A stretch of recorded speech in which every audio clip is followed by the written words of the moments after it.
Templestowe in the under-15s, played with another champion footballer, Greg Boxall, in the under-15s, and we played in 3 premierships in a row.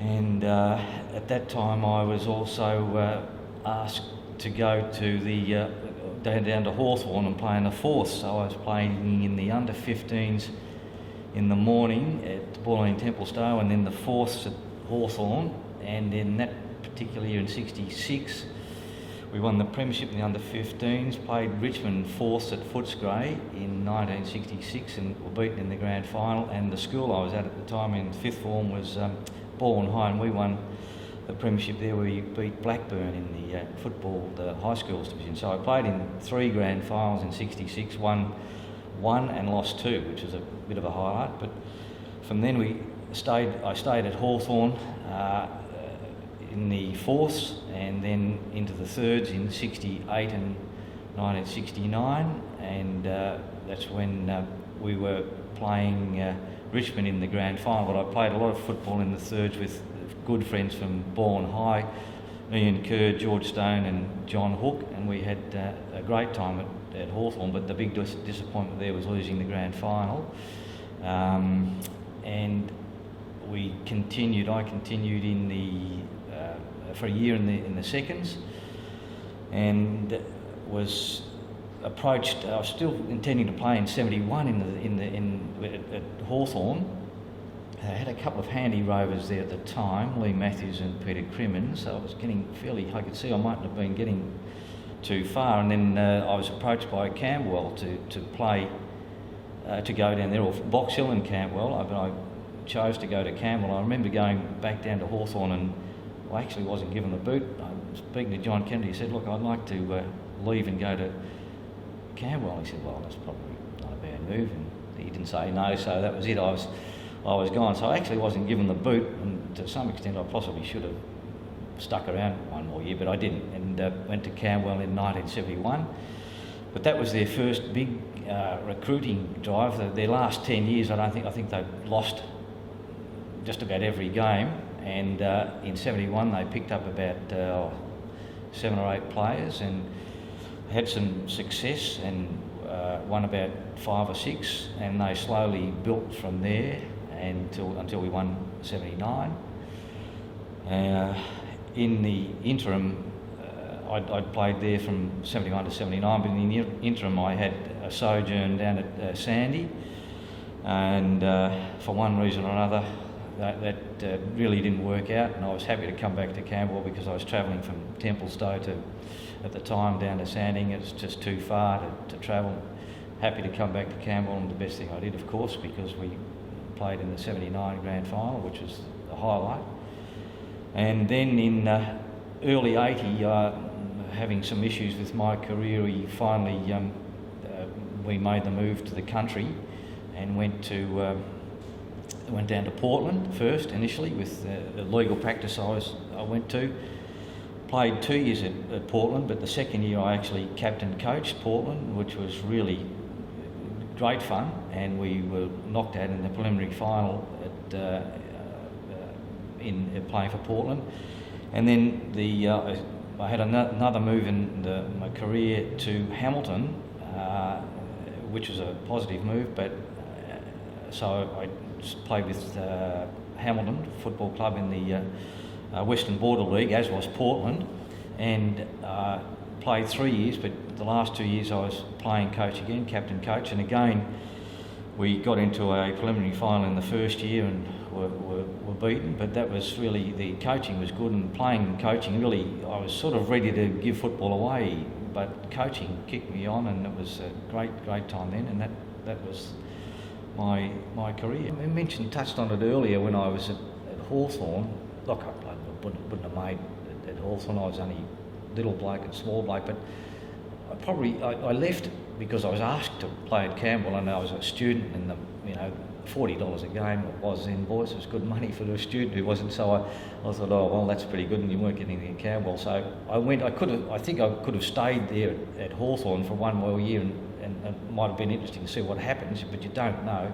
I wouldn't have made it, but I could have stayed there for 1 year.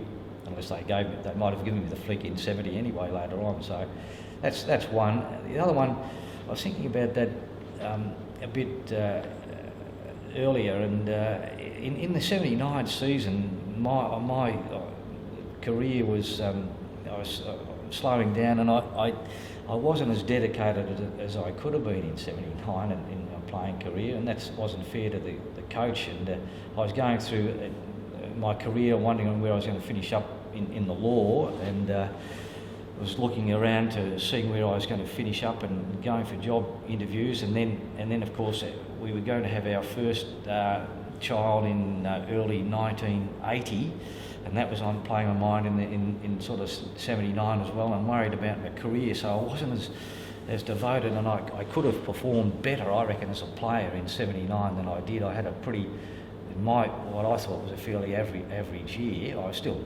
happy to be in the side and be in the Premiership side, but on reflection, I could have performed better for a lot more games, I think, and including the finals. But my mind wasn't totally devoted. So I'd say that'd be about the only other regret I have in football. But apart from that, I look back on it. I didn't finish playing until I was 34, and I was lucky to get through it without any major structural problems. I did the hamstring about 110 times, but that was the thing that pulled me up in the finish. And as a rover, if you're pulling a hamstring off and you're slowing down, and so that was the finish of me. So apart from that, no major regrets.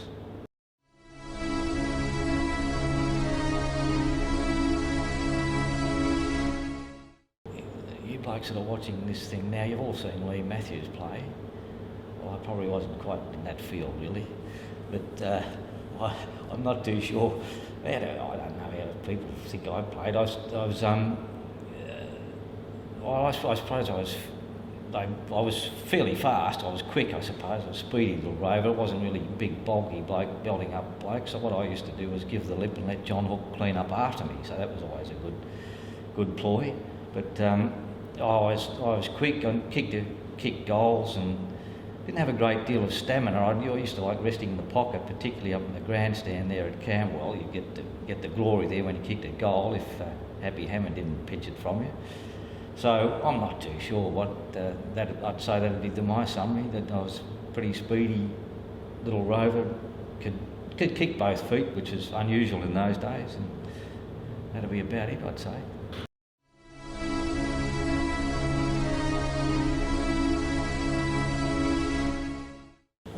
The most logical one to most of the people that would know me, of course, was that in that very early, that first year, 71, I met the president's daughter. The president was Ian Pittock, and of course from there on, she's just sitting over there now, she's still with me after about 42, 43 years. So obviously the Camberwell Football Club is where we met, and we've been together ever since. So that's the biggest part of it. But not only that, during the playing times in particular, we had some great friends, Stoney and Hookie, and the Ball and High acquaintances were just some terrific times. They didn't last as long as they could have at Camberwell, for not through any bad reason, but just with the way things panned out. And some fantastic blokes. I can't remember ever thinking I didn't like any particular bloke at Camberwell, and that's honest. I like to think I got on with most blokes over there, and so the memories of the not only the players but the supporters. And it's the one disappointing part about it is, of course, that we can't really get back because it doesn't exist, and that's a disappointing part about it. So it has a big part in my life. Camberwell Football Club, no doubt about that.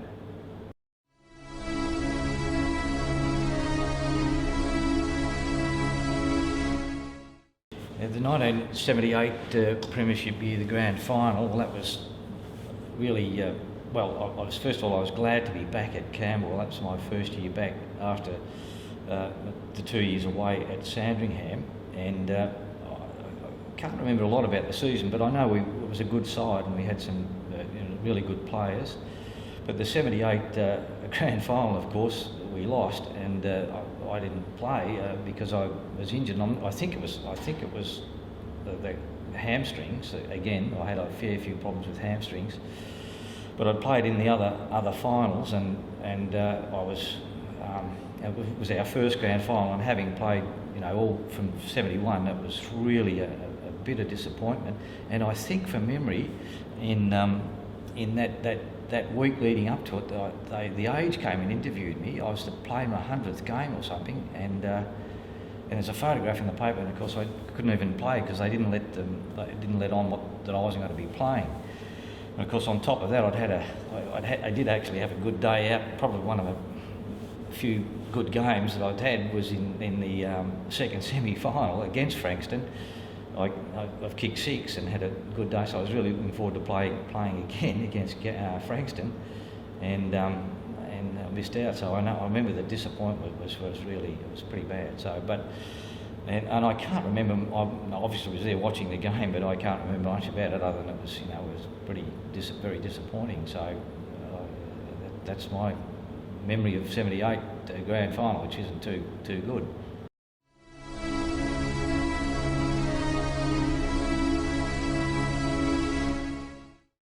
79 season was obviously the peak of the grand final in the Premiership, which is the highlight as far as I was concerned in my career, because it was virtually the end of my career was the Premiership. And my memory of the whole season was that we were a side that, we were more mature, obviously, from 78. Players were really ready to win it, and it was the second year of a few really good players we picked up. Neil Chamberlain, for example, was a fantastic player, and he was really playing well. My season was only pretty average, really, compared to previous years. I was losing a bit of interest, so I had an average season. More permanent forward pocket with Scott Cowley on the other side. We'd kick a few goals, and I was probably slowing down a little bit. So I had an average season, but we had some really good players. Mick Alexif, I think Mick might have been best on ground in the grand final, or voted best on ground, and he was good, and Ross Wright, and Juddy, of course, and we just we were ready to win, and the game itself my recollection of the game is not too flash. I can't remember it. It went so quickly. I just seem to remember that we had control fairly early. I'd say by about the second quarter, I reckon we were confident we were going to go on and win it, which we subsequently did. But we had a good side, and we were ready to win it, and we were pretty determined to win it. We had the ability to. So that's my recollection, but it's very fond. I do remember after the siren, that's what I can remember the most, winning it. It's just the relief. I couldn't believe coming from Camberwell in 71 and 10 years virtually without winning a game to a Premiership, and just the joy with supporters that have been through that period of time was just fantastic. The thrill's not so much for yourself, it was just for the supporters, really. It was just a fantastic feeling. No experience like it to see the supporters so happy.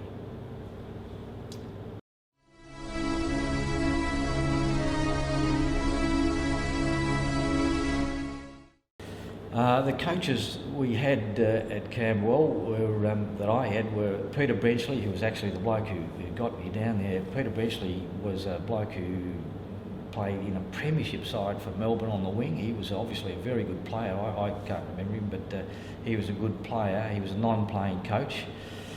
And there was a bit of a drama there in 71 because he was sacked halfway through the season. And actually Mick Conyers came in, who was a really good, terrific fellow and a good player. And he finished off that season. And then we had Graham Clark, who was a really dedicated coach. He was good. From Clarkey, we had the Mike Bowden. Of course, I didn't mention him. Mike Bowden was not only was he a good bloke, everyone liked him. He was a good coach, a really good coach, and a good player still. I mean, his handballing. He was famous for his getting hold of the ball and handballing it out. And of course, it was great for little blokes handballing the ball out to us. He was a really good coach. Ray Smith, I know he went through, you know, some versions of people not thinking, and I'm not too sure the circumstances why he left, but Ray was a good coach, Ray, and a good player. But probably actually he didn't show us. He probably was devoted more to his coach, and he could have been. He should have played more often, in my recollection of it, and he could have given us a lot more as a player because he had plenty to give. He was a good player. And then of course with Graham, and Graham's strength was he was so keen and enthusiastic, and he was very encouraging to all players, even though he wasn't an experienced bloke as far as he's playing as a player, but his enthusiasm and encouragement was certainly Graham's strength. So we had, overall, my experience with the Campbell coaches was very good.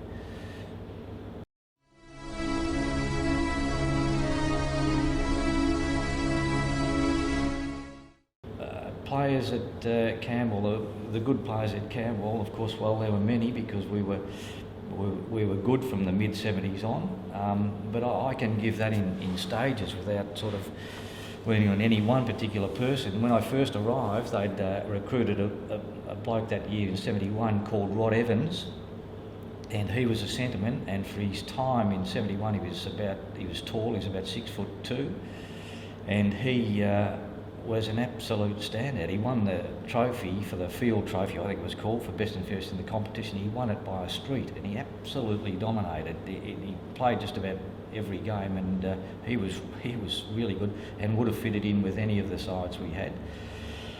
So that's in the early 70s.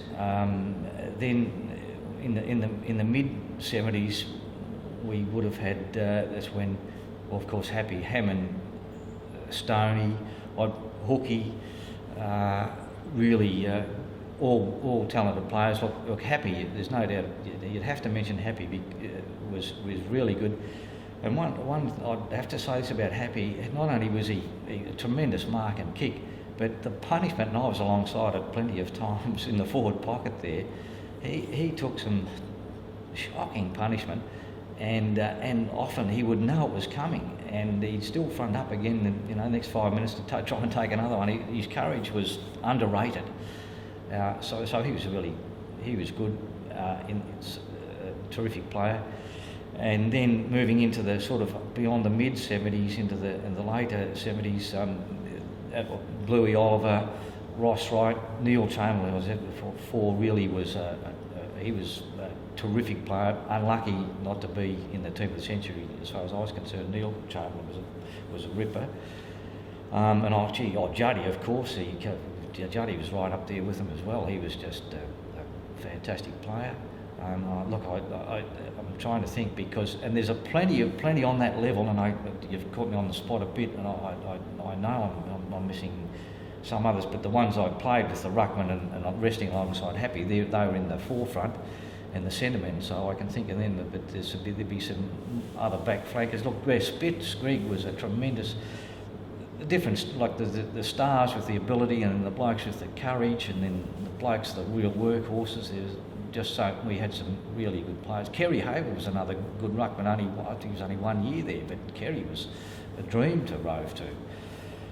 Billy Haslett was always rely on Bill to take a good mark and put one through when we needed it in the forward line. So we had some. They're the players. And apologies, because I'll probably see it at the next reunion, and you can give me a clip across the ear. Sorry about that if I've forgotten you. You've given your heart to get here, and your soul to get it right. You can take 'em boots and all, but it's sure gonna take a fight. When you spend all week getting to your peak, you're gonna have your say. You bet. On Sunday, it's gonna be a fight.